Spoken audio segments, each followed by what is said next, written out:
My name is Danielle Rhodes. I'm 27, and I never expected my parents to laugh as I packed my bags with only $600 to my name.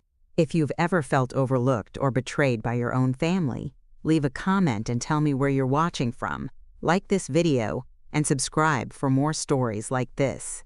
I remember the way they stood by the kitchen island that morning, coffee mugs in hand, smirking like I was a child throwing a tantrum. "You'll come crawling back," Dad said, shaking his head. Mom barely looked up. "You're being dramatic. $600 won't last you a week." They didn't know I'd been saving quietly for months. What little I could hide from the family fund, I was forced to contribute to. Ever since I started working after college, they made me pay half the mortgage. They called it rent. But my younger brother, Mason, he was still living there, 2 years older than me, not paying a dime, because, in their words, he was figuring himself out. I had asked to use part of the savings I contributed toward the down payment on a shared family-owned property, a beachfront guest house I helped renovate. I thought maybe I could stay in one of the upstairs rooms while I got on my feet. Instead, I was told that wasn't my place to claim. They'd already promised that property to Mason. That was the breaking point. I didn't scream, I didn't cry. I just zipped up my suitcase, slid the last $600 I had out of the envelope, taped beneath my drawer, and walked past them. "You'll regret this," Dad called out. I paused at the door. "Not as much as you will," I said. That night, I made a list of 4 things they'd never see coming. When I stepped off the bus in Savannah, Georgia, everything felt surreal. The city smelled of damp stone and magnolia. I had no job, no connections, and no backup plan. Only a short-term rental booked for 2 weeks and a will to prove my family wrong. I slept on a pull-out couch that reeked of mold and kept my food in a mini fridge with a broken light.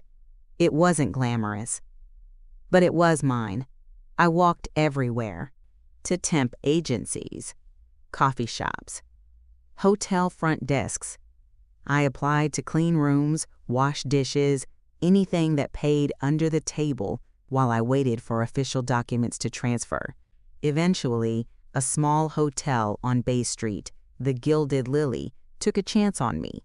The manager, Lorraine, was a wiry woman in her 60s who ran the place with a cigarette in one hand and a planner in the other. "You ever worked front desk before?" she asked. "No," I admitted. She lit a cigarette. "Then let's see if you learn fast." I didn't just learn. I lived there. I worked double shifts. I offered to cover when others called out. I memorized every regular's preferences. I knew which light bulbs flickered on the 3rd floor and which doorknobs stuck on rainy days. In less than a year, Lorraine started calling me her right hand. In 2, she started training me to run the back office. But before Savannah, there was everything I'd left behind. My childhood was one long string of, "Not now, Danielle," and "Can you do Mason's chores?" He has tutoring. Mom praised Mason's science trophies. Dad cheered at his Little League games. I got silence when I brought home perfect report cards. When I got a full scholarship for college, they didn't even come to my send-off dinner. "I don't see why you have to move so far," Mom said. "Your brother needs help with his applications," Dad added. So I left on my own. I worked nights, studied days. Every dollar I earned, I sent some back home, for groceries, for Mason's startup, for Dad's medical bills. But the one time I needed help, when I asked to use my own share of the house savings, they made it clear that money was never really mine. "It's not personal," Dad said. "We just think Mason has more potential," Mom added. Those words burrowed deep into my bones. At the time, I didn't argue. I just nodded. But now, every night as I closed the books at the Gilded Lily, I remembered. Every time a family walked in and called their daughter brilliant, something inside me twitched. I didn't cry. I didn't collapse. I built. By my 3rd year at the hotel, Lorraine was tired. She had no kids, no real plan. One night, over a bottle of peach wine, she said, "I'm thinking of selling, Danny. You ever thought of running this place?" I laughed at first, but then I said, "What if I bought it?" Lorraine didn't laugh when I said I wanted to buy the hotel. She stared at me for a long moment, then leaned back in her chair. "You've got guts," she said. "But guts don't get you a loan." She was right. On paper, I didn't look like much. I still had some family debt linked to my name that I hadn't even authorized. My credit score was healing but slow. No cosigner, no inheritance, no fallback. But I had 3 years of spotless records, glowing reviews, and most importantly, I had a reputation in town.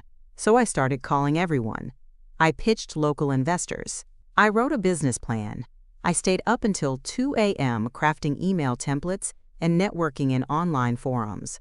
Eventually, one angel investor, a retired woman named Evelyn who used to stay in room 304 every October, agreed to match half the price. "Because I believe in you," she said, "and because this place has soul." Lorraine dropped the asking price. "I'd rather see it in your hands than watch a chain tear it down," she told me.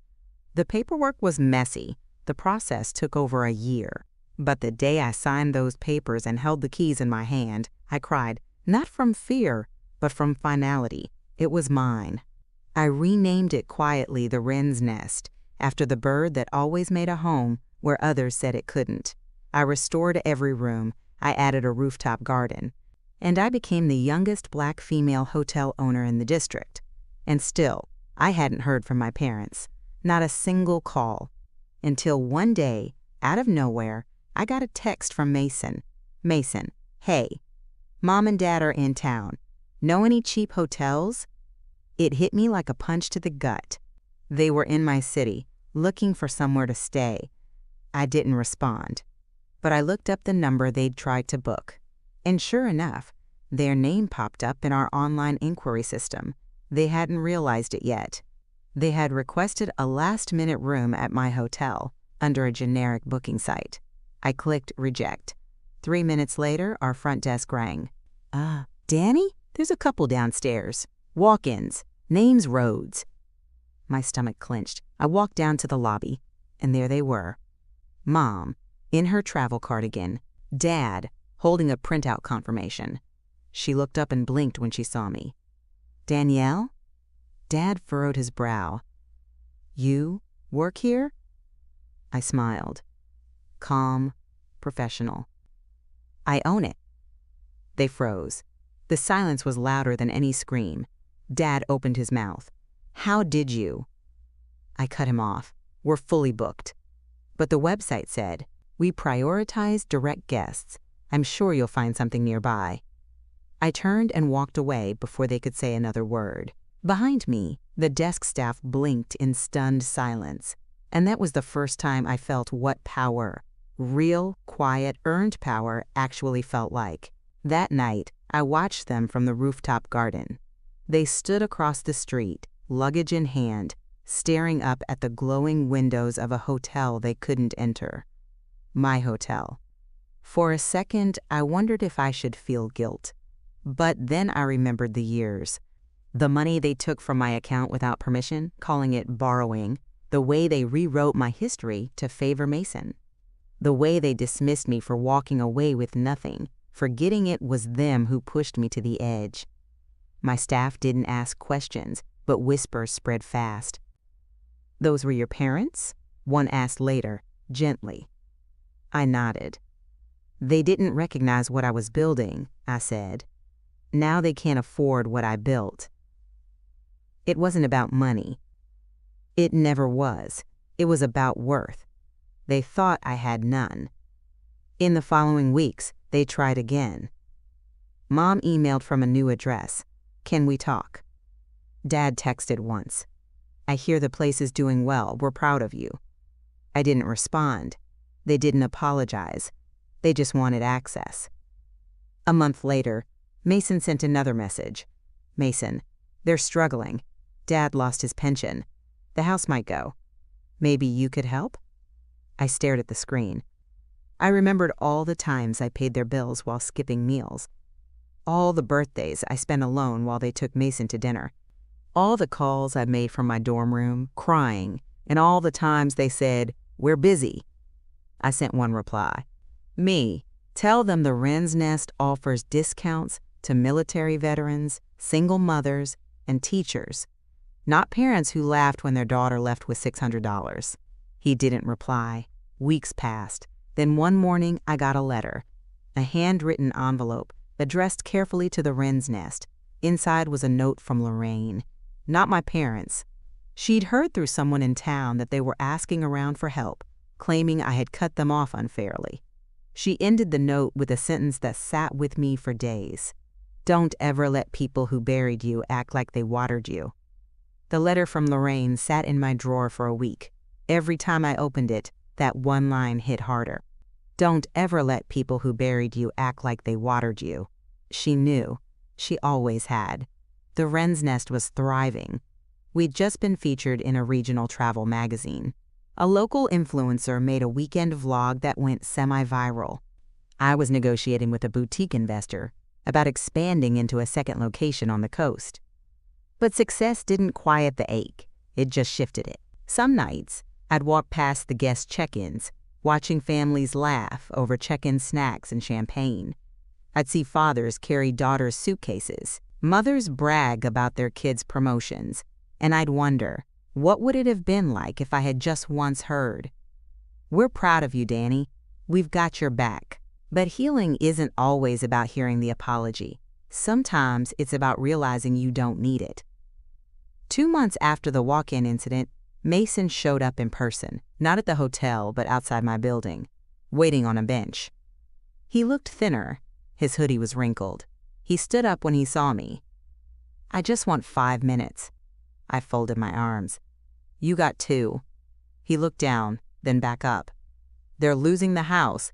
Dad's heart medication is off the insurance now. They're not doing well. And that's my problem because," he winced, "I know they weren't fair to you. I know I wasn't either." I didn't reply. He pulled out a yellowed envelope. "I found this. It's from the lawyer. The house down payment? It was supposed to be in your name, too. You are on the original title." I froze. "What? I think Dad changed it when you left." He extended the envelope. "I figured you should at least know." I took it slowly. Mason looked up. "I didn't come here for money. I just wanted you to know the truth." Then he walked away, and I stood there, shaking, furious, stunned. The betrayal was deeper than I thought. They hadn't just erased me emotionally. They'd erased me legally. I sat in my office that night, envelope in hand, staring at the document Mason gave me. It was a copy of the original property deed from years ago, with my name listed as a partial owner on the beachfront guesthouse we all once called a family investment.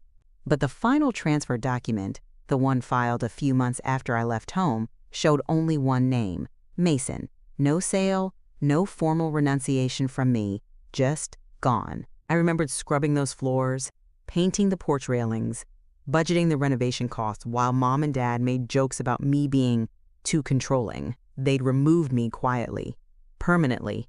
Now, the same house was on the market. I called a lawyer, and that conversation confirmed what I suspected. I still had a legal claim. My name had been removed without my knowledge or consent. It was fraud, buried under family trust jargon. "I can pursue this," the lawyer said, "and I recommend you do." So I did, quietly. Over the next month, we initiated a legal review of the property transfer. It froze the sale. Dad tried calling. Mom sent a frantic email. Suddenly, they remembered I existed. Suddenly, they were open to talking. But I didn't need talk. I needed justice. 3 weeks later, their lawyer, a man I vaguely remembered from childhood birthdays, reached out with a settlement offer. They wanted to avoid court. I wanted my name cleared, and something else. I asked for the guest house, in full. They resisted. I didn't budge, and they gave in. I signed the paperwork on a rainy Thursday morning. My lawyer slid the final deed across the table. "To Danielle Rhodes," he said, smiling, "sole owner." When I stepped out into the drizzle, I didn't feel triumphant. I felt clean, whole. I drove out to the guest house that weekend. It looked tired, weathered, but still standing, like me. I walked through the halls I helped build, barefoot on wood floors I once scrubbed until my hands blistered.